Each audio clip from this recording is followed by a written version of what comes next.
अरे सुना आपने, केरल में कांग्रेस जीत गई और सड़कों पर एक खास रंग के झंडे का ऐसा सैलाब उमड़ा कि लोग कंफ्यूज हो गए कि वो इंडिया में है या सरहद पार के किसी और इलाके में। तो कुछ बुद्धिजीवी बोलते हैं कि केरल पढ़ा लिखा है इसलिए वहाँ पर बीजेपी नहीं आती। वाह क्या लॉजिक है, यानी कि आपकी पढ़ाई का कनेक्शन उन झंडों से है जो देखने में बिल्कुल पड़ोसी मुल्क जैसे लगते हैं। साक्षरता का मतलब अगर ये है कि जीत की खुशी में अगर तिरंगा ही गायब हो जाए, चांद तारे वाले झंडे सड़कों पर लहराने लगे, तो थू है ऐसी साक्षरता पे।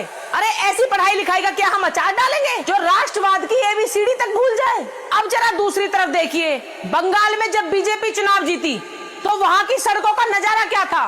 बंगाल की सड़कों पर सिर्फ तिरंगा ही तिरंगा नजर आ रहा था।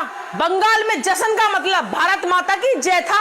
ये फर्क है बीजेपी और कांग्रेस की विचारधारा में। एक तरफ तो वो लोग जिनकी जीत पर जश्न का रंग पड़ोसियों जैसा हो जाता है, और दूसरी तरफ वो जिनकी जीत पर पूरा शहर तिरंगे के रंगों में रंग जाता है। और फिर कुछ लोग कहते हैं कि तुम बीजेपी को सपोर्ट क्यों करते हो। मैं उन लोगों से बोलना चाहती हूँ, हमें साक्षरता के नाम पर गद्दारी का सर्टिफिकेट नहीं चाहिए। हमें वो साक्षरता चाहिए जो देश को जोड़ना सिखाए, न कि वो जो तुष्टीकरण के नाम पर देश को बांटने वाले झंडों के नीचे खड़े होकर डांस करना सिखाए। ये जो पढ़े लिखे होने का टैग लगाकर घूम रहे हैं, अगर तुम्हारी साक्षरता तुम्हें अपनी रैलियों में तिरंगे की जगह मजहबी झंडे लहराने पे मजबूर कर रही है, तो यकीन मानिए यूपी और गुजरात के वो लोग आपसे करोड़ों गुना ज्यादा समझदार हैं, जो विकास को भी जानते हैं और अपनी मिट्टी की आन बान शान को भी जानते हैं। साक्षरता का घमंड छोड़कर जरा आईना देखिए।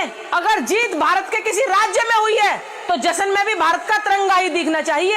अगर तिरंगा नहीं दिख रहा तो समझ जाइए आपकी पढ़ाई लिखाई में कुछ बड़ा झोल है। अपनी औकात और अपनी वफादारी को पहचानिए, वरना ये साक्षर होने का नकाब उतरने में देर नहीं लगेगी। मेरी एक बात याद रखना, राष्ट्रवाद से बड़ा कोई ज्ञान नहीं, तिरंगे से बड़ा कोई सम्मान नहीं। अगर आप भी मेरी बात से सहमत हैं तो कमेंट में अपनी राय जरूर लिख के जाना और इस वीडियो को शेयर कर देना। जय हिंद, जय भारत।